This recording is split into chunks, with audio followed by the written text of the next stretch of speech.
నమస్తే, నేను మీ Suresh. Welcome to Suresh cinema.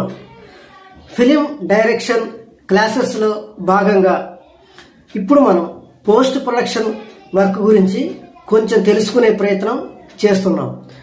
ఇందులో పోస్ట్ ప్రొడక్షన్లో కొన్ని ముఖ్యమైన పనుల గురించి చెప్పుకున్నాం. అవి 1 editing, 2 dubbing, 3 background music, 4 graphics, అలాగే మన వీడియో క్వాలిటీ పెంచే కొన్ని టెక్నికల్ పనులు. ఇవి ముఖ్యమైనవి చెప్పుకున్నాం. ఇందులో మనం ఎడిటింగ్ గురించి కొంచెం తెలుసుకునే ప్రయత్నం కిందటి వీడియోలో చేశాం. ఇప్పుడు డబ్బింగ్ గురించి తెలుసుకునే ప్రయత్నం చేద్దాం. అసలు డబ్బింగ్ అంటే ఏంటి, ఎందుకు చేయాలి, ఇందులో డైరెక్టర్ ప్రమేయం ఎంత? డబ్బింగ్ అనే పదం మీరు వినే ఉంటారు.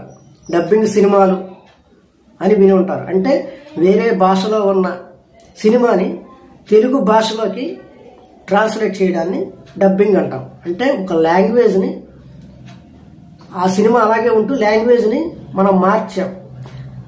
ఆ ఆడియో తీసేసి మన తెలుగు డైలాగ్స్ని తెలుగు ఆడియోని పెట్టాం. ఇలాగే మనం షూటింగ్ చేసే సమయంలో ఆర్టిస్టుల యొక్క డైలాగ్స్తో పాటు పక్కన ఉన్న కొన్ని శబ్దాలు కూడా రికార్డ్ అవుతాయి. ఉదాహరణకి ఆటో సౌండ్స్, బస్సు లేదా ఫ్లైట్ సౌండ్స్, లేదా జంతువుల సౌండ్స్, ఇలాంటివి. అలాగే కెమెరామెన్, మిగతా టెక్నీషియన్స్, డైరెక్టర్స్, ఈ మాటలన్నీ కూడా ఆర్టిస్ట్ డైలాగ్తో పాటు రికార్డ్ అయిపోతాయి. సో అది బాగోదు కాబట్టి ఆ డైలాగ్ని డిలీట్ చేసేసి ఒక రూమ్లో, క్లోజ్డ్గా ఉండే ఒక రూమ్లో మైక్ పెట్టి స్పష్టంగా వాయిస్ని మళ్ళీ అదే డైలాగుల్ని రికార్డ్ చేసి ఈ ఫిల్మ్లో మనం ఏదైతే షూట్ చేసామో దానికి యాడ్ చేయడాన్ని డబ్బింగ్ అని అంటాం. ఇది ఎందుకు చేయాలి అంటే, ఇలా షూటింగ్ సమయంలో ఉండే మిగతా సౌండ్స్ని తీసేయడానికి, క్వాలిటీగా ఇతర ఆర్టిస్టుల వాయిస్ మాత్రమే వినిపించడం కోసం డబ్బింగ్. అలాగే షూటింగ్ సమయంలో దూరంలో ఉన్న వ్యక్తి మాట్లాడే మాటలు రికార్డ్ అవ్వవు. సో అందుకని డబ్బింగ్ థియేటర్లో ఆ వాయిస్ పూర్తిగా తీసేసి ఓన్లీ అతని వాయిస్ రికార్డ్ చేసి అక్కడ ఆ విజువల్కి ఈ ఆడియోని యాడ్ చేయడాన్ని, అంటే మళ్ళీ డైలాగ్ చెప్పించే ఆర్టిస్ట్తో డైలాగ్ని యాడ్ చేయడాన్ని డబ్బింగ్ అంటాం. ఇది ఒక కారణం. తర్వాత కొంతమంది చూడడానికి అందంగా ఉంటారు, బాగా యాక్టింగ్ చేస్తారు, కానీ వాళ్ళ వాయిస్ బాగోదు. అటువంటి వారికి వాళ్ళు చెప్పిన డైలాగ్స్ డిలీట్ చేసేసి వారి స్థానంలో వేరే డబ్బింగ్ ఆర్టిస్టులతో మంచి వాయిస్ని ఇచ్చి ఆ వీడియోకి ఈ వాయిస్ని యాడ్ చేయడం డబ్బింగ్.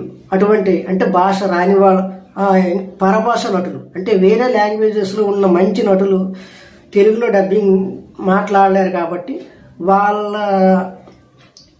వాళ్ళ విజువల్స్కి మంచి డబ్బింగ్ ఆర్టిస్టులతో తెలుగు లాంగ్వేజ్లో డైలాగ్స్ తెప్పించి యాడ్ చేయడం.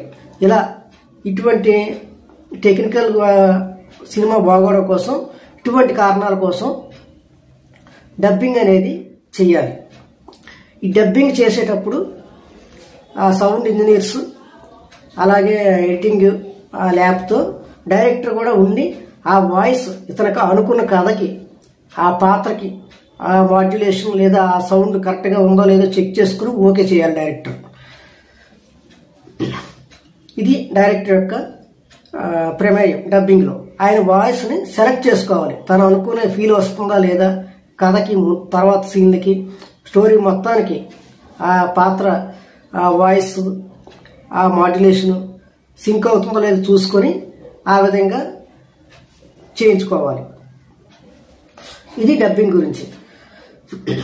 డబ్బింగ్ గురించి మీకు కొంచెం అర్థమైందని అనుకుంటున్నాను.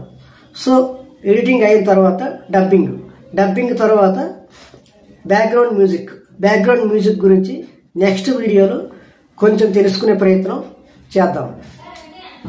ఈ వీడియో మీకు నచ్చితే, ఎవరైతే డైరెక్టర్ అవ్వాలనుకుంటున్నారో వారికి, అలాగే డైరెక్షన్ గురించి తెలుసుకోవాలి అని ఇంట్రెస్ట్ ఉన్న వాళ్ళకి ఈ వీడియోని షేర్ చేసి, అలాగే నా ఛానల్ని సపోర్ట్ చేస్తారని ఆశిస్తూ నెక్స్ట్ వీడియోలో పోస్ట్ ప్రొడక్షన్ వర్క్లో బ్యాక్గ్రౌండ్ మ్యూజిక్ గురించి కొంచెం తెలుసుకునే ప్రయత్నం చేద్దాం.